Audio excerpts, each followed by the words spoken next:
Hello. ठीक है।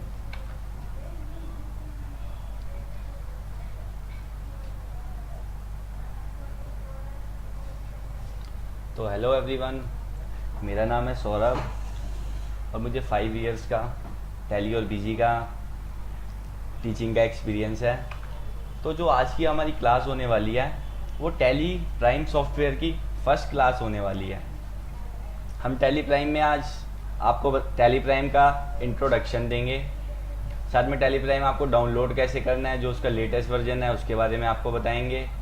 साथ ही साथ उसमें कंपनी कैसे क्रिएट करनी है और उसमें लेजर्स कैसे क्रिएट करने हैं तो उसके बारे में आपको हम बताएंगे। तो सबसे पहले हम टैली प्राइम का इंट्रो ले लेते हैं कि टैली प्राइम सॉफ्टवेयर है क्या। तो देखो, टैली प्राइम सॉफ्टवेयर जो है वो एक अकाउंटिंग सॉफ्टवेयर है। अब अकाउंटिंग सॉफ्टवेयर क्या होता है? देखो, आपने कभी ना कभी टैली का नाम तो जरूर सुना होगा। तो जो अकाउंटिंग सॉफ्टवेयर का वर्क क्या होता है कि हमारे अकाउंट्स को मेंटेन करना। तो पहले क्या होता था, जब सॉफ्टवेयर जैसे अकाउंटिंग सॉफ्टवेयर नहीं होते थे, टैली नहीं और भी बहुत सारे अकाउंटिंग के सॉफ्टवेयर हैं मार्केट में, लेकिन जो टैली है, टैली प्राइम है, जिसे मैं कहूँ टैली प्राइम, तो काफ़ी पॉपुलर सॉफ्टवेयर है। कभी ना कभी आपने जरूर टैली का नाम सुना होगा कि टैली प्राइम का। तो जो टैली हो या कोई भी अकाउंटिंग सॉफ्टवेयर, उसका जो काम होता है हमारे बुक्स अकाउंट्स को मेंटेन करना डिजिटल तरीके से। देखो, पहले क्या होता था आपको पता होगा, जब अकाउंटिंग सॉफ्टवेयर नहीं होते थे तब सब कुछ मैन्युअली रिकॉर्ड करना पड़ता था। आपने सुना होगा लेजर बुक, खाता, बही खाते बनते थे। तो पहले एक अकाउंटेंट के लिए काफ़ी ज़्यादा दिक्कतें होती थी क्योंकि उसे मैन्युअली रिकॉर्ड रखना पड़ता था सभी डॉक्यूमेंट्स का, चाहे वो कैश बुक हो, चाहे वो डे बुक हो, चाहे वो लेजर बुक हो। लेकिन आज के टाइम में क्या है कि हमारी हेल्प के लिए सॉफ्टवेयर बन चुके हैं अकाउंटिंग के। पहले क्या होता था कि आपको जर्नल भी पास करना है, आपको लेजर भी बनाना है, आपको ट्रायल बैलेंस भी बनाना है, फाइनल रिपोर्ट्स भी बनाना है। लेकिन आज के हमारे सॉफ्टवेयर का सबसे बड़ा बेनिफिट क्या होता है कि हमें सॉफ्टवेयर में सिर्फ जर्नल पास करना होता है, रिपोर्ट्स हमारी ऑटोमेटिक बनती हैं। बस हमारी शर्त ये है कि हमें जनरल सही से पास करना आना चाहिए। हमें सिर्फ जनरल पास करते हैं और सॉफ्टवेयर हमें बाय डिफॉल्ट सारी रिपोर्ट्स बना के दे देता है। जैसे ट्रेडिंग अकाउंट हो गया, प्रॉफिट एंड लॉस हो गया, बैलेंस शीट हो गया, टैली हो या कोई भी अकाउंटिंग सॉफ्टवेयर हो, उसमें ये सब ऑटोमेटिकली क्रिएट होता है हमारी एंट्रीज के बिहाफ पे। तो आई होप आप लोगों को समझ आ चुका होगा कि टैली अकाउंटिंग सॉफ्टवेयर क्या होता है या कोई भी अकाउंटिंग सॉफ्टवेयर क्या होता है, उसका ऑब्जेक्टिव क्या होता है। तो चलिए मैं आपको बता देता हूँ कि टैली प्राइम सॉफ्टवेयर का जो लेटेस्ट वर्जन है आपको उसको डाउनलोड कैसे करना है। तो आपको आ जाना है क्रोम पे। तो आपको क्रोम पे आ जाना है। क्रोम पे आपको लिखना है tally prime latest version download. जैसे ही आप एंटर करोगे तो आपको फर्स्ट ही लिंक दिखेगा tellysolutions.com का। ये जो tellysolutions.com है, ये टैली प्राइम की ऑफिशियल वेबसाइट है।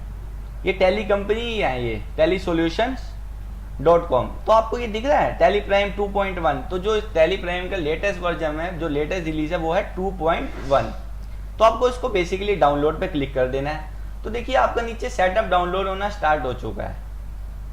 तो ये डाउनलोड होना स्टार्ट हो चुका है हमारा सेटअप। तो देखो ये डाउनलोड हो चुका है। तो आप ऐसे इसको करोगे तो आपको करना है शो इन फोल्डर। तो ये हो गया शो इन फोल्डर। आपको कुछ नहीं करना, इस सेटअप पे डबल क्लिक कर देना है। डबल क्लिक आप जब कर दोगे इसको तो ये आपसे पूछेगा, तो आपको रिपेयर कर देना है।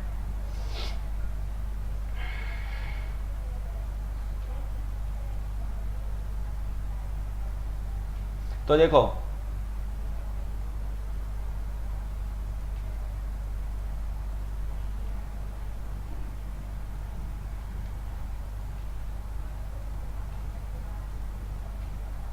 आपको इस पर डबल क्लिक कर देना है।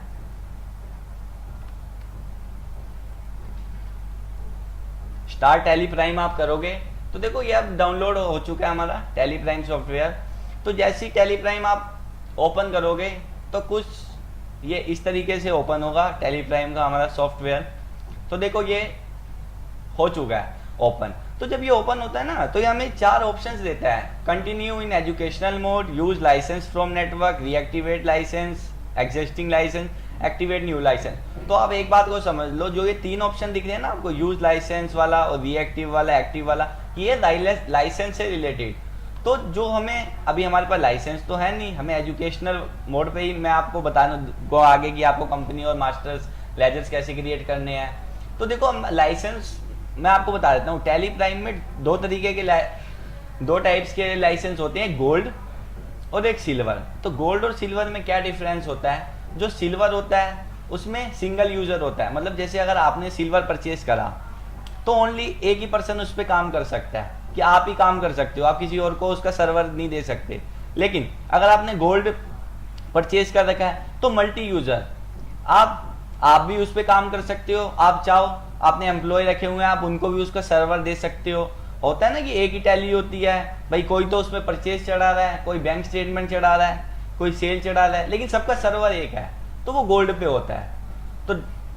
तो अभी ना हम पे सिल्वर है ना गोल्ड है, तो अभी हम इसको कंटिन्यू। और एक होता है एजुकेशनल मोड। एजुकेशनल मोड होता है सीखने के पर्पज से, कि भाई आपको इसमें सीखने के पर्पज से आप इसको डाउनलोड करो, इसमें एंट्रीज करो। तो डिफरेंस होता है कि जैसे आप लाइसेंस में तो क्या है कि पूरे 12 महीनों की एंट्री कर सकते हो, तो लेकिन जो डेट चेंज हो सकती है। लेकिन एजुकेशनल मोड में ना आपकी डेट नहीं चेंज हो सकती, 1 तारीख 2 तारीख रहेगी उसमें, और मंथ की लास्ट डेट। आप बीच की डेट्स में वर्क नहीं कर सकते। तो अभी के लिए तो हम पे कोई सर्वर है नहीं, तो हम एजुकेशनल मोड पे ही कंटिन्यू करते हैं। तो अब एजुकेशनल मोड पे जब कंटिन्यू करते हैं तो देखो ये तो कुछ कंपनीज बनी हुई हैं। सबसे पहला काम हमारा सॉफ्टवेयर को इंस्टॉल करने के बाद होता है कंपनी क्रिएशन का। अब देखो ये बहुत सारी कंपनी बनी हुई हैं, ठीक है। अब आप पूछोगे सर कंपनी का क्या मतलब होता है, कंपनी क्रिएट का? देखिए कि जिस कंपनी की आप बुक्स ऑफ अकाउंट्स मेंटेन करोगे उसकी कंपनी क्रिएट होती है।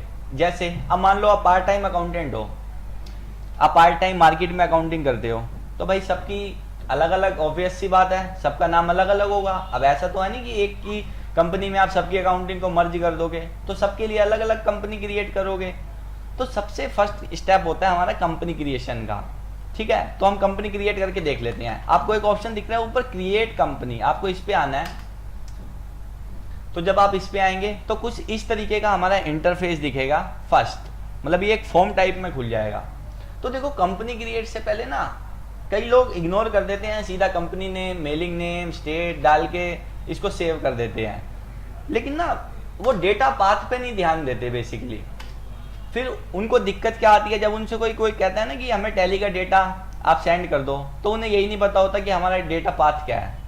बस उन्हें ये तो पता है टैली में हमारी कंपनी क्रिएट होगी, हमने अकाउंटिंग स्टार्ट कर दी, लेकिन उन्हें ये नहीं पता होता कि हमारा डेटा कहाँ पे सेव हो रहा है। तो देखो जो आप ऊपर आते हो ना, लिखा है कंपनी डेटा पाथ। तो कंपनी डेटा पाथ का मतलब है जो आपकी टैली प्राइम के कंपनी है, बाय डिफॉल्ट डेटा है जो टैली प्राइम फर्स्ट बार में लेता है, वो लेता है सी ड्राइव में, यूजर्स फोल्डर में। लिखा है ना C users public Tally Prime data, C drive में यूजर्स फोल्डर में, पब्लिक फोल्डर में, टैली प्राइम फोल्डर के डेटा फोल्डर में आपका डेटा सेव होगा। देखो यहाँ और भी कंपनीज हैं, ये जो आपको कोड दिख रहे हैं ना, ये सारी कंपनीज हैं, ठीक है। तो आपको कुछ नहीं करना, तो चाहो भाई, आपको पता है सी ड्राइव में डाटा नहीं रखते क्योंकि आपकी विंडो क्रैप्ट हो जाती है तो डेटा उड़ने का डर रहता है। लेकिन अभी तो हम एजुकेशनल पर्पज से सीख रहे हैं, तो लेकिन जब आप कहीं प्रैक्टिकल काम करो तो सी ड्राइव में डेटा को बिल्कुल भी मत रखना। क्यों? क्योंकि कल को अगर आपकी विंडो करप्ट होगी तो फिर आपका डेटा उड़ सकता है। देखो ये और भी ड्राइव्स हो जाती हैं, जैसे आप करते हो ना शो मोड ड्राइव पे सी डी डेस्कटॉप, आपको कहाँ डेटा सेव रखना है। तो मैं अभी कह रहा हूँ सी ड्राइव में मुझे सेव रखना है, सी ड्राइव में यूजर्स फोल्डर में। क्लियर है आप सभी को? तो अब आपको अपनी कंपनी का नेम दे देना है।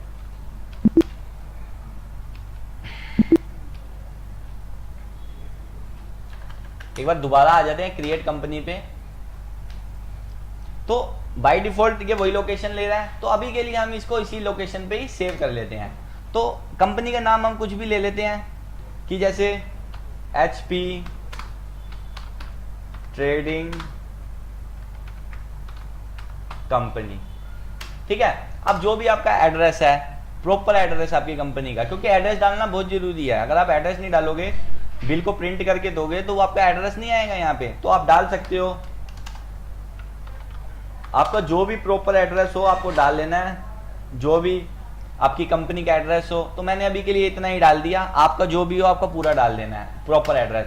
फिर आपसे पूछेगा स्टेट, आपका भाई कंपनी का स्टेट क्या है, तो जैसे अभी हम दिल्ली ले लेते हैं, आपकी जो स्टेट हो आपको वो ले लेना है। पिन कोड जो भी आपका है, टेलीफोन नंबर, मोबाइल, मतलब बेसिक इन्फॉर्मेशन ये आपसे पूछता है, ज़्यादा कुछ नहीं पूछता।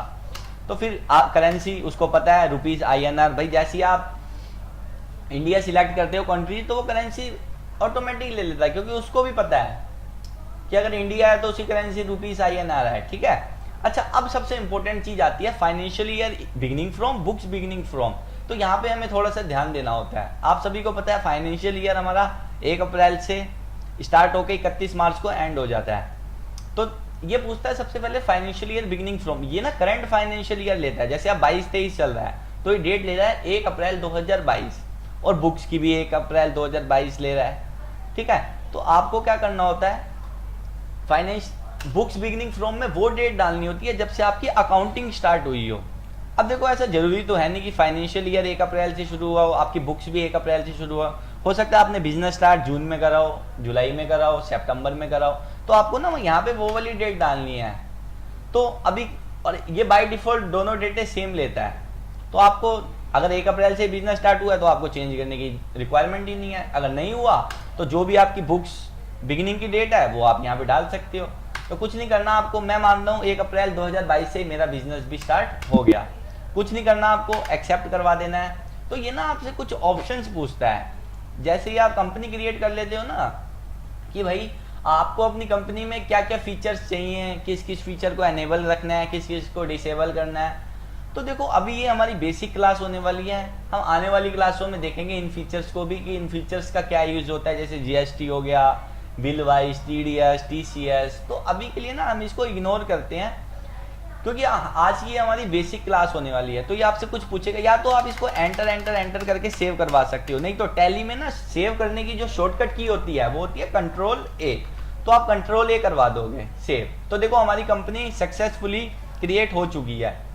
देखो करंट पीरियड में ऊपर टॉप पे लिखा हुआ है 1 अप्रैल 2022-23, और करंट डेट आज की डेट मतलब 1 अप्रैल दिखा रहा है। कंपनी का नाम हमारा लिखा हुआ है, डेट ऑफ लास्ट एंट्री में दिखा रहा है नो वाउचर्स एंटर्ड, मतलब अभी तक हमने कोई भी एंट्रीज नहीं किया। तो जब टैली में हम कंपनी क्रिएट कर लेते हैं तो जो हमें फर्स्ट विंडो दिखती है इसे बोलते हैं GOT मतलब गेटवे ऑफ टैली। अगर आप देख पा रहे हो तो ये ऊपर भी लिखा हुआ गेटवे ऑफ टैली, मतलब टैली का मेन गेट। तो इस तरीके के हमें कुछ दिखते हैं। अब हमें कुछ टैब्स दिखते हैं, मास्टर्स, ट्रांजैक्शन, यूटिलिटीज, रिपोर्ट्स। तो सबका टैब्स का अलग अलग यूज होता है। जैसे आपको कोई मास्टर्स क्रिएट करने हैं तो आप मास्टर टैब में आओ, आपको कोई ट्रांजैक्शन रिकॉर्ड करनी है तो ट्रांजैक्शन में आओगे, आपको बैंकिंग से रिलेटेड कुछ करना है तो आप बैंकिंग में, आपको कोई रिपोर्ट्स देखनी है तो हम धीरे धीरे करके ना सभी पे आएंगे डिटेल में, कि भाई सभी टैब्स को डिटेल में समझेंगे। लेकिन अभी के लिए हमारी क्लास में हमने कंपनी क्रिएट सीख लिया, अब हम देखेंगे लेजर्स क्रिएट। अच्छा,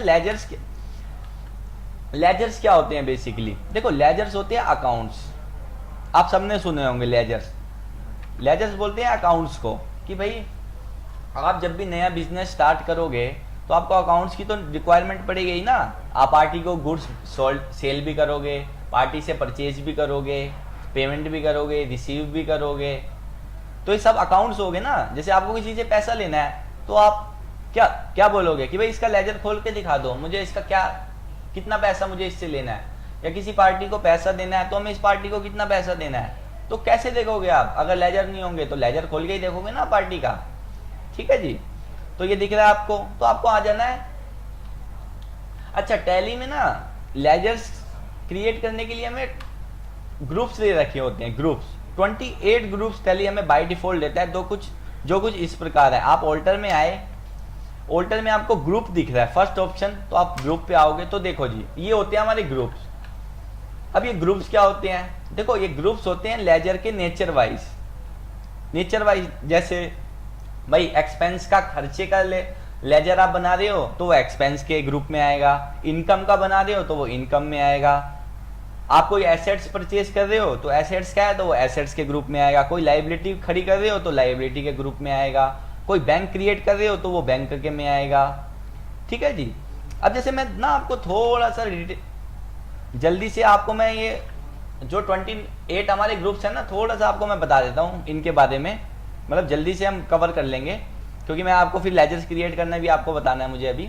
तो देखो सबसे पहला होता है बैंक अकाउंट। बैंक अकाउंट जब भी आप कोई नया बैंक क्रिएट करोगे, जैसे SBI, जो भी आपकी कंपनी का बैंक अकाउंट है, तो आप उसको बैंक अकाउंट्स के अंडर लोगे। Bank OC, bank OD। Bank OC होता है ओपन कैश क्रेडिट, और OD ओवरड्राफ्ट। तो ये लाइबिलिटी के नेचर के होते हैं। जब आप बैंक से लोन वगैरह लेते हो ना, तो उस टाइप के लिए आप ये यूज करोगे। ये होता है ब्रांच एंड डिवीजन। जब आप कंपनी की आपकी एक से ज्यादा ब्रांचेस हैं, तो वो आप मेंटेन करोगे, तो आपको ये ग्रुप लेना है। कैपिटल अकाउंट, कैपिटल अकाउंट होता है जब आप बिजनेस में पूंजी लगाते हो। बिजनेस में जब आप पैसा इन्वेस्ट करते हो, कैपिटल लगाते हो, तो जब हम कैपिटल का लेजर बनाते हैं तो हम ये यूज करते हैं, capital account. Cash in hand, cash नाम से ही पता चल रहा है कि कैश का लेजर।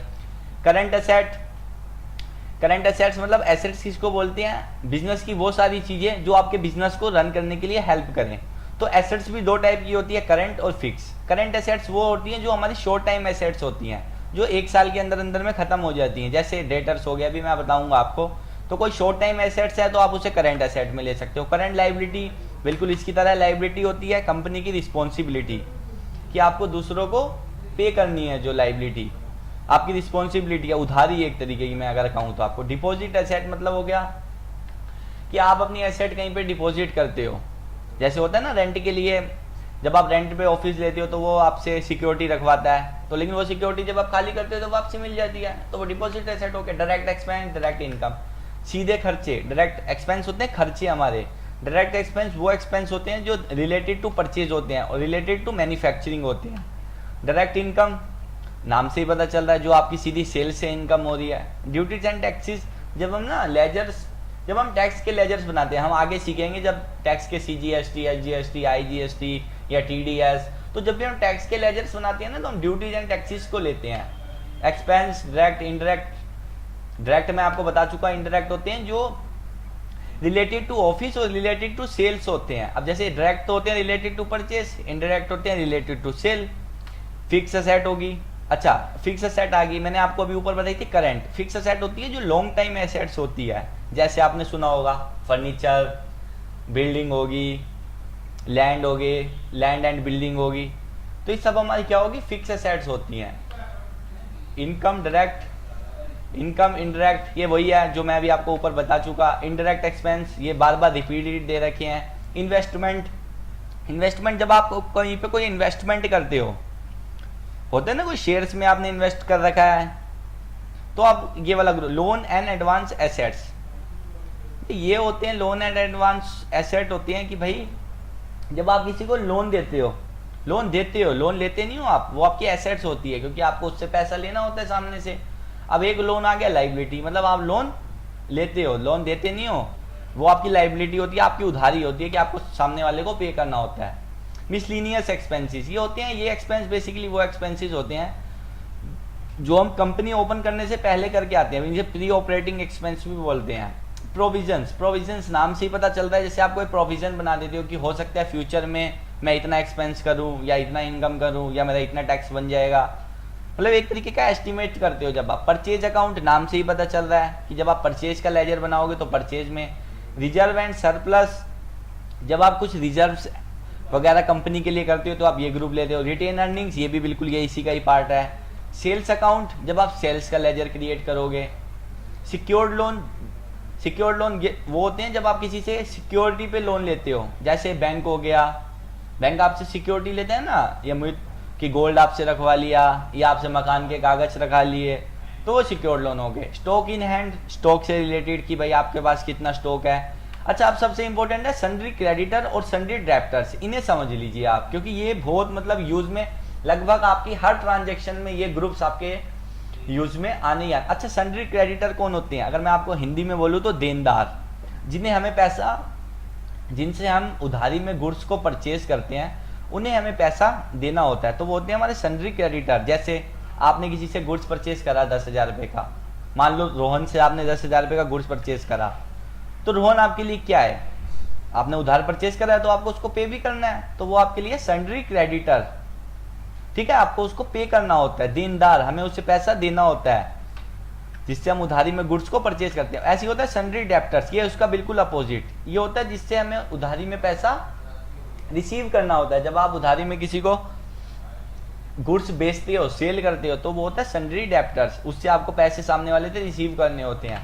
सस्पेंस अकाउंट होता है जब हम बैंक स्टेटमेंट सीखेंगे ना, तो जैसे हमें कोई ट्रांजेक्शन का भी पता नहीं चलती कि भाई ये पैसा कहाँ आया, किससे आया, हमें ट्रांजेक्शन का रिकॉर्ड नहीं पता होता, तो हम उस टाइम के लिए उसको सस्पेंस में डाल देते हैं कि इसे बाद में क्लियर कर लेंगे, देख लेंगे कि कहाँ से पैसा आया था या किसको पैसा दिया था।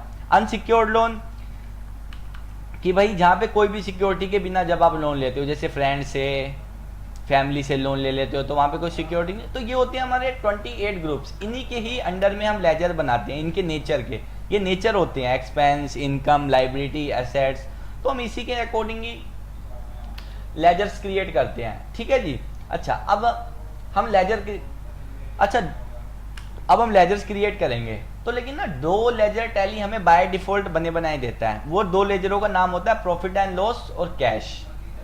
जैसे आपको देखना है कि भाई दो लेजर्स अगर बने हुए हैं तो वो कहाँ पे देखूं मैं, तो आप ऑल्टर में आओगे, तो ऑल्टर में आप लेजर पे आओगे, तो देखो दो लेजर है ना बने हुए, कैश और प्रॉफिट एंड लॉस, क्योंकि टैली हमें दो लेजर्स बाय डिफॉल्ट बने बनाए देता है, बाकी के लेजर्स हमें क्रिएट करने पड़ते हैं। ठीक है, क्यों? क्योंकि देखो कैश लेजर इसलिए देता है, अब कोई बिजनेस ऐसा तो है नहीं जिस उसको कैश की रिक्वायरमेंट ना हो, और कोई भी बिजनेस हो उसको प्रॉफिट एंड लॉस भी भैया तो प्रॉफिट होगा या तो लॉस होगा, तो उसकी भी रिक्वायरमेंट उसको पड़ेगी। ठीक है जी।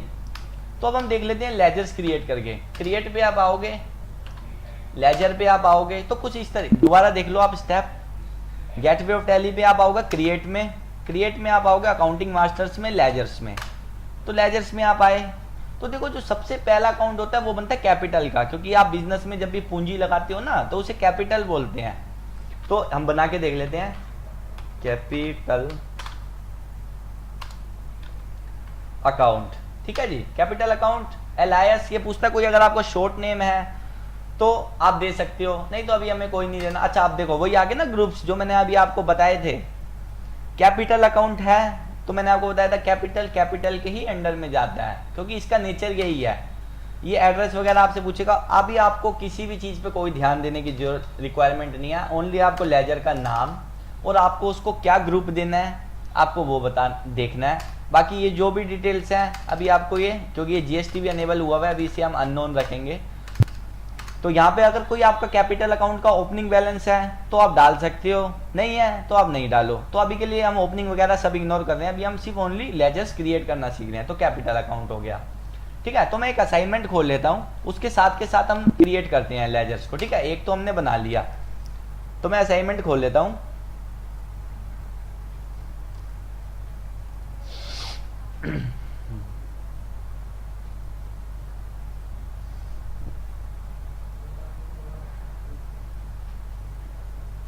तो मैंने ये असाइनमेंट खोल लिया है।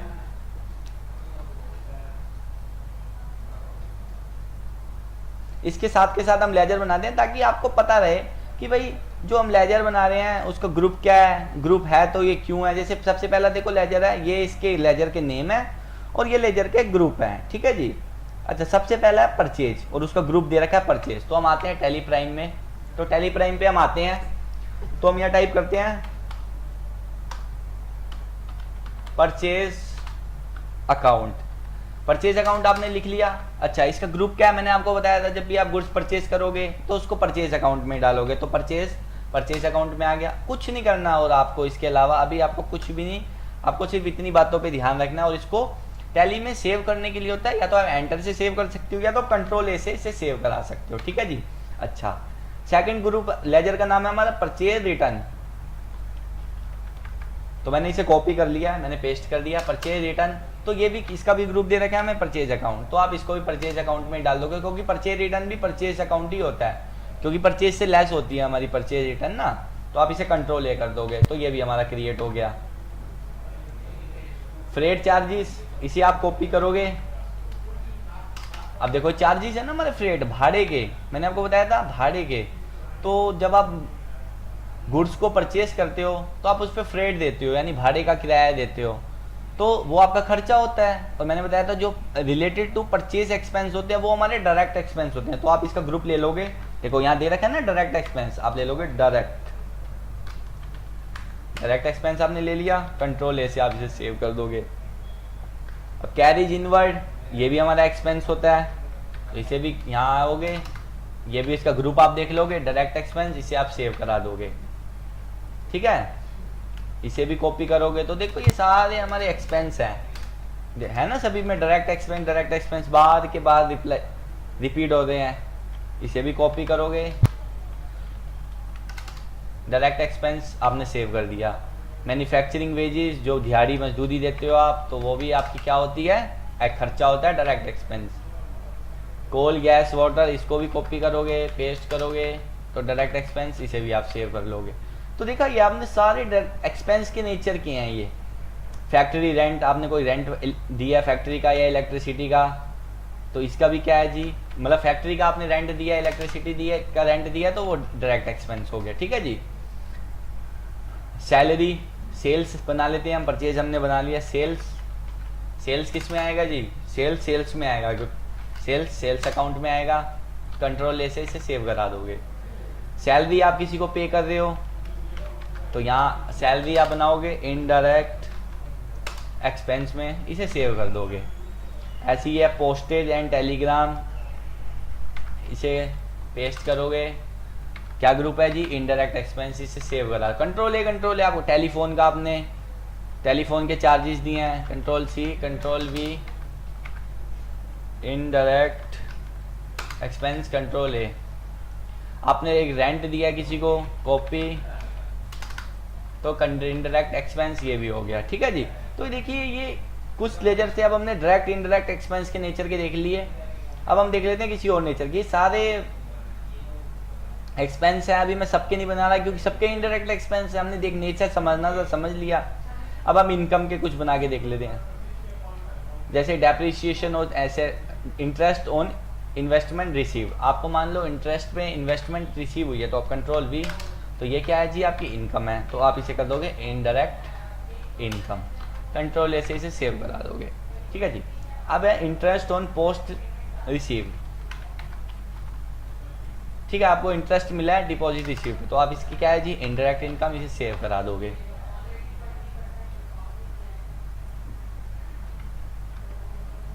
ठीक है जी। आपको इंटरेस्ट मिला है लोन पे, तो आप इसे पेस्ट करोगे, ये भी आपकी इनकम है, इसे भी आप करा दोगे। ठीक है जी। बैंक रेंट आपको मिला है, कॉपी, तो इसे भी आप ले लोगे इनडायरेक्ट इनकम में, कंट्रोल ए। ठीक है जी। तो कुल मिला के देखिए हमने इनकम देख लिए, एक्सपेंस देख लिए, है ना। तो हम सारे नहीं बना रहे क्योंकि ये बहुत ज़्यादा है, हम एक नेचर समझ रहे हैं कि जैसे बैंक लोन है, बैंक लोन को आप कॉपी करो, पेस्ट करो। अब बैंक लोन मैंने आपको बताया था ना, secured loan, unsecured loan. Bank से आप लोन लेते हो तो क्या हो गया आपका, सिक्योर्ड लोन हो गया, तो कंट्रोल से आप इसे सेव कर सकते हो। बैंक ओवरड्राफ्ट, मैंने अभी आपको बताया था, बैंक ओडी, ये इसका नेचर भी लाइबिलिटी का होता है, तो आप इसका ग्रुप लोगे बैंक ओडी का, इसे सेव करा दोगे कंट्रोल ए से। बिल्स पेबल, मतलब ऐसे बिल जिनकी अभी आपको पेमेंट करनी है, अभी आपने की नहीं है उनकी पेमेंट, इसे किस में डालोगे, ये होती है हमारी लाइबिलिटीज, करंट लाइबिलिटी, क्योंकि शॉर्ट टाइम लाइबिलिटी होती है ना करंट, इसे आप सेव करा दोगे। सन्ड्री क्रेडिटर्स, देखो वो तो सन्ड्री क्रेडिटर उसने नाम ही दे दिया। जैसे मान लो हम किसी से परचेज कर रहे होते, जैसे हम राहुल से परचेज कर रहे हैं गुड्स, राहुल, तो इसने सन्ड्री क्रेडिटर 2 बार रिपीट कर दिया, हम इसको राहुल सपोज दैट मान रहे हैं, तो राहुल से हम परचेज कर रहे हैं उधार में, देनदार है, हमें उसे पैसा देना है, तो आप लोगे सन्ड्री क्रेडिटर, तो इसे आप सेव करा दोगे। ठीक है जी। ये आपने लोन ले रखा है, इसे कॉपी करके पेस्ट करोगे, इसे आप कर दोगे सिक्योर्ड लोन्स में, तो इसे कंट्रोल से आप सेव करा दोगे। एक्सपेंस आउटस्टैंडिंग, इसे कॉपी करोगे। अच्छा, आउटस्टैंडिंग एक्सपेंस कौन से होते हैं, आउटस्टैंडिंग एक्सपेंस वो एक्सपेंस होते हैं जिनकी पेमेंट तो आपको करनी होती है लेकिन आप उसकी पेमेंट अभी आपने की नहीं होती। जैसे एक मैं आपको सैलरी का एग्जांपल देता हूँ, जैसे हर मंथ की सैलरी नेक्स्ट मंथ मिलती है, तो जो मार्च की सैलरी है वो अप्रैल में मिलती है, लेकिन जो हमारी books close financial year and हो जाता है वो हो जाता है मार्च में, तो हम एक्सपेंस को बुक कर लेते हैं ना कि पे करते हैं, तो इसके लिए वो होते हैं आउटस्टैंडिंग एक्सपेंस। ठीक है, इनका ग्रुप क्या होगा जी, ये भी लाइबिलिटी है क्योंकि आपको अभी पे करने हैं, ऐसे एक्सपेंस जो अभी आपने पे तो करने हैं पर पे किए नहीं है, करंट लाइबिलिटी कंट्रोल है, तो जी आपने सेव कर लिया। इनकम रिसीव इन एडवांस, आपको इनकम मिल गई है, आपको इनकम रिसीव हुई है एडवांस में, तो इसका नेचर भी करंट लाइबिलिटी का आएगा। अब आप सोचोगे सर इसमें तो मतलब इनकम हमें रिसीव हुई है, तो ये करंट लाइबिलिटी कैसे है? तो देखो कहीं ना कहीं ये आपकी लाइबिलिटी है। अब आपको एडवांस में अगर इनकम उससे रिसीव हुई है तो अब आपको उसका वो काम उसको करके देना भी पड़ेगा, जो कि आपकी लाइबिलिटी है। जैसे आपको एडवांस में सैलरी मिली तो अब आपको वहाँ पे काम भी करना ही पड़ेगा, वो आपकी लाइबिलिटी बन चुकी है, ना कि इनकम। इनकम जब बनेगी जब आप उसको वो काम करके उसका वर्क आप पूरा कर लोगे, तो इसलिए करंट लाइबिलिटी, इसको भी आप कंट्रोल लेकर दोगे। ठीक है जी। अदर लाइबिलिटीज, तो अदर लाइबिलिटीज को भी हम करंट लाइबिलिटी मानते हैं। लाइबिलिटी बेसिकली आप ये चीज समझ लो कि एक कंपनी की रिस्पॉन्सिबिलिटी होती है, एक उधारी टाइप में होती है कि जो हमें दूसरों को पे करनी होती है, रिस्पॉन्सिबिलिटी होती है। तो इसे भी हम कंट्रोल लेकर के सेव करा देते हैं। कैपिटल मैंने हमने बनाया था अभी, ड्राइंग्स, ड्राइंग्स को कॉपी करो। अच्छा ये ड्राइंग्स क्या होता है? ड्राइंग्स होता है कैपिटल अकाउंट के अंडर आता है। ड्राइंग्स वो होता है जो हम पर्सनल यूज के लिए बिजनेस से कैश विड्रॉल करते हैं या कोई गुड्स विड्रॉल करते हैं, तो वो होता है ड्राइंग, वो कैपिटल से माइनस होता है। जैसे आपने देखो कैपिटल लगाई बिजनेस में 1 लाख रुपए की, ठीक है, आपने 20,000 रुपए की ड्राइंग कर ली, मतलब 20,000 रुपए से उसमें से कैश विड्रॉल कर लिया, तो वो कैपिटल से माइनस होगा। अब आपकी कैपिटल कितने की रहेगी? 80,000 रुपए की। तो आप इसे इसलिए ड्राइंग्स बोलते हैं जो आप पर्सनल यूज के लिए बिजनेस में से पैसा निकालते हो, ये कंट्रोल लेकर से सेव करा दोगे। कैश इन हैंड, कैश हम बनाएंगे नहीं, कैश हमारा बना होता है। कैश एट बैंक, ये वही बैंक का कह रहा है, मतलब जैसे हम मान लो SBI बैंक अकाउंट मान लेते हैं, bank account, SBI bank account हो गया, ये किस में आएगा जी? बैंक अकाउंट में। यहाँ जो भी आपका अकाउंट नंबर है, आपका IFSC कोड है, जो भी आपकी बैंक की डिटेल्स है आप डाल सकते हो, इसे कंट्रोल से सेव करा दोगे। ठीक है जी। इन्वेस्टमेंट पेस्ट करोगे, मैंने बताया था इन्वेस्टमेंट, जो आपका इन्वेस्ट कर रहे हो तो इसे आप सेव करा दोगे इन्वेस्टमेंट को। ठीक है जी। बिल रिसीवेबल, अच्छा बिल पेबल, बिल रिसीवेबल दो होते हैं। बिल पेबल मतलब होती है आपकी लाइबिलिटी, आपको जो जिन बिल के अगेंस्ट में अभी पेमेंट करनी है। बिल रिसीवेबल होते हैं जिन बिल के अगेंस्ट में भी आपको पेमेंट रिसीव करनी है। तो भाई ये हमारी लाइबिलिटी तो है नहीं, ये तो हमारी एसेट्स है, क्योंकि हमें पैसा भी रिसीव करना है। तो आप इसको करोगे करंट एसेट्स, कुछ नहीं करना आपको, कंट्रोल से सेव करा देना है। ठीक है जी। अब सन्ड्री डेप्टर इसने डबल दे रखा है, हम मान लेते हैं हम सोहन को गुड सेल करते हैं, सोहन को उधारी में, तो सोहन का जो ग्रुप आएगा सन्ड्री डेप्टर्स में आ जाएगा आपका। ठीक है जी। कंट्रोल से आप इसे सेव करा दो। अब हमने डेटर्स, क्रेडिटर इनके बना लिया, अब हम एसेट्स के बना लेते हैं। लूज टूल्स, ये जैसे फैक्ट्री वगैरह में टूल्स वगैरह होते हैं, उनके लिए क्या होगी? ये फिक्स एसेट, मतलब कौन सी एसेट? ऐसी एसेट जिनका यूज हम लंबे टाइम तक करेंगे, लॉन्ग टर्म यूज। ठीक है जी। फिक्सचर एंड फिटिंग्स, इसे कॉपी करोगे, पेस्ट करोगे, फिक्स एसेट ग्रुप लोगे, कंट्रोल से इसे सेव करा दोगे। फर्नीचर, आपके बिजनेस में आपने फर्नीचर लिया है तो वो आपके लिए क्या है जी? वो भी आपके लिए फिक्स एसेट्स है, फिक्स एसेट्स का ग्रुप लेना है आपको। मोटर व्हीकल्स, वो भी आपके बिजनेस की क्या है जी? एसेट्स है, उसे कंट्रोल से सेव करा। लैंड और बिल्ड, प्लांट एंड मशीनरी है, वो भी आपकी कंपनी की क्या है? एसेट्स है, फिक्स एसेट है, कंट्रोल से इसे आपने सेव करा दिया। ठीक है जी। लैंड एंड बिल्ड बना, lease hold property, copy, control ए सेव। ठीक है जी। गुडविल, ये भी आपकी एसेट्स होती है, पूरा पेस्ट नहीं हुआ शायद, लो जी फिक्स एसेट। ठीक है। प्रीपेड एक्सपेंस हो गए, करंट एक्सपेंस, करंट एसेट्स। अच्छा प्रीपेड एक्सपेंस क्या होते हैं? जैसे हमने वो पढ़ा था ना आउटस्टैंडिंग एक्सपेंस। प्रीपेड एक्सपेंस वो एक्सपेंस होते हैं जिनकी हम पेमेंट एडवांस में ही कर देते हैं। जैसे आपने क्या करा जी, आपका 10,000 किराया है, ऑफिस का रेंट है, तो आपने क्या करा 1 साल का उसको एक साथ ही पे कर दिया, तो अब वो आपका एक्सपेंस ऐसा एक्सपेंस हो गया, वो आपकी उसका नेचर एसेट्स का होगा, क्योंकि अब आप उसको 1 साल के लिए एलिजिबल हो गए कि उसकी उस रेंट वाली जगह को यूज करोगे, तो इसका जगह होगा करंट एसेट्स लोगे आप, कंट्रोल ऐसे से सेव करा दोगे। इनकम आउटस्टैंडिंग, मतलब आपकी ऐसी इनकम जो अभी आपको इनकम तो होगी है, लेकिन अभी इनकम वो अभी आपकी आउटस्टैंडिंग है, रिसीव नहीं हुई है। जैसे एक्सपेंस थे, भाई पेमेंट तो करनी है लेकिन अभी तक की नहीं है, तो उनका नेचर भी करंट एसेट का होता है कि भाई वो अभी आपको इनकम रिसीव, कंट्रोल ऐसे सेव करा लोगे। ठीक है जी। तो ये देखो जी, हमने ये सारे मास्टर्स क्रिएट कर लिए। आई होप आपको पता लग गया होगा कि भाई इन ग्रुप्स के अंडर में हमने कैसे मास्टर्स हमें क्रिएट करने हैं टैली में। ठीक है।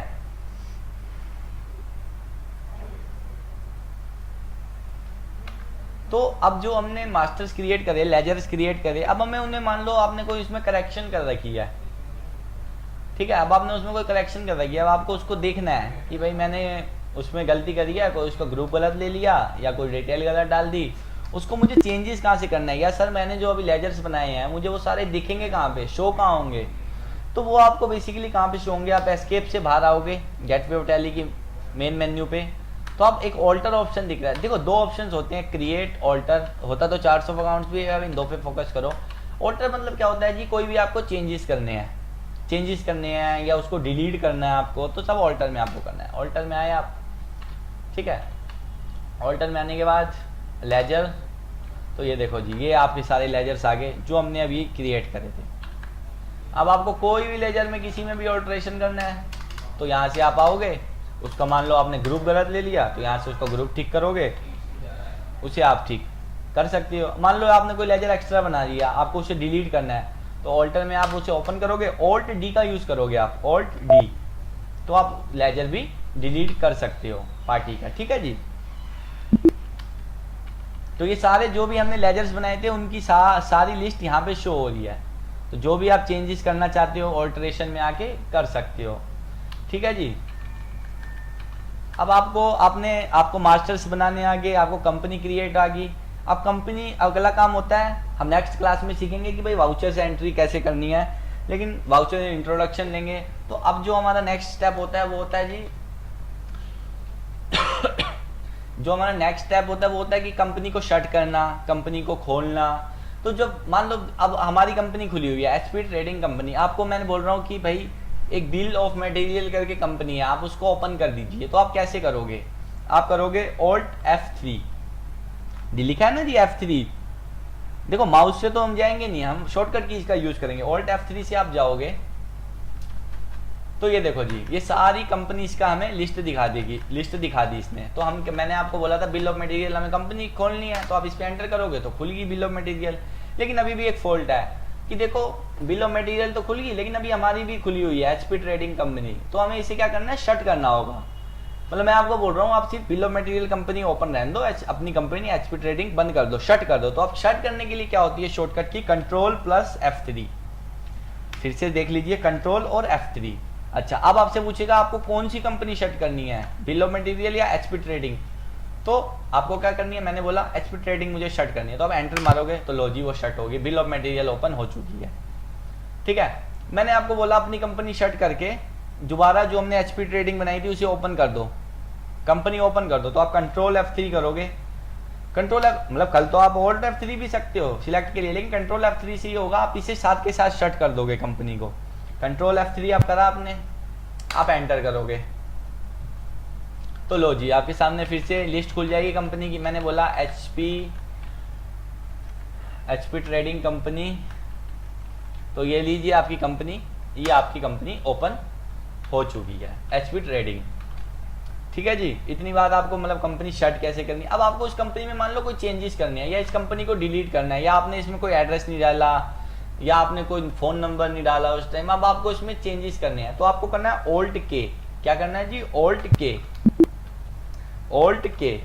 आप करोगे तो आप ऑल्टर में आ जाओगे, ये आपके सामने विंडो खुल जाएगी इस तरीके की कुछ। तो आप ऑल्टर में आओगे तो ऑल्टर में जो भी आपको, जैसे उत्तम ने डाला है, मेरे को थोड़ा और भी कुछ मान लो XYZ एड्रेस डालना था, मैंने डाला नहीं, तो अब यहाँ से वो एड्रेस भी डाल सकते हो, ठीक है। जो भी आपको मतलब प्रॉपर एड्रेस है, या और भी कोई आपको मान लो स्टेट चेंज करना है, या आपने पिन कोड गलत डाल दिया था, टेलीफोन नंबर अपडेट करना है आपको अपनी कंपनी का, तो आप कंपनी में ऑल्ट्रेशन से ऑल्ट के करोगे, ऑल्टर में आओगे, यहाँ से आप चेंज कर। अब मैं कह रहा हूँ आप कंपनी को डिलीट कर दो, तो आप यहीं पे ही खड़े होके ऑल्ट डी का यूज करोगे। टैली में कुछ भी डिलीट करने के लिए हमें यूज करना होता है ऑल्ट डी, ठीक है जी। ऑल्ट डी अब आपसे पूछ रहा है पूछेगा आर यू श्योर, तो अगर आप श्योर हो तो एंटर कर दो, नहीं तो आपको भाई अगर कंपनी डिलीट नहीं करनी तो कंपनी को डिलीट मत करो, ठीक है। तो मैं क्या कह रहा हूं, मुझे अभी कंपनी डिलीट नहीं करनी, तो आप इस तरीके से कंपनी में आज हम की क्लास में हमने क्या सीखा कि भाई टेलीप्राइम को डाउनलोड कैसे करना है, टेलीप्राइम में का इंट्रोडक्शन लिया, और हमने देखा कि टेलीप्राइम में हम लेजर्स किस तरीके से क्रिएट कर सकते हैं, टेलीप्राइम में ग्रुप्स कितने होते हैं, ग्रुप्सों का हमने इंट्रोडक्शन लिया, टैली प्राइम में हमने देखा कि कंपनी को स्टार्ट कैसे करना है, सिलेक्ट कैसे करना है, हमने ये सीखा। अगर आपको अपनी कंपनी में ऑल्ट्रेशन करना है, कुछ चेंजेस करने हैं, तो हमने वो देखा। तो आने वाली क्लासेस में हम देखेंगे, अब इतने स्टेप तो हमारे पूरे हो गए, तो आने वाली क्लासेस में हम देखेंगे कि भाई कि जो टैली है उसमें हम वाउचर एंट्री कैसे पोस्ट करेंगे, क्योंकि हमने लेजर्स बनाना सीख लिए। अब लेजर्स के अकॉर्डिंग नेक्स्ट काम क्या होता है, एंट्री करना होता है ना, एंट्री रिकॉर्ड कि भाई परचेज करा है कुछ, हमने कुछ सेल करा है, किसी को पेमेंट करी है या किसी से पेमेंट ली है, तो ये तो सारी एंट्रीज होगी। इन एंट्रीज को हम कैसे रिकॉर्ड करेंगे, तो हम वो आने वाली क्लासेस में देखेंगे। तो हमने ये टैली प्राइम की बेसिक क्लास ली थी, इसमें हमने आपको जितनी भी टॉपिक्स बताए आप उस पर एक बार पढ़िएगा लेजर्स पे। तो आने वाली क्लास में हम वाउचर इंट्रोडक्शन लेंगे और उसके बाद वाउचर से एंट्री सीखेंगे।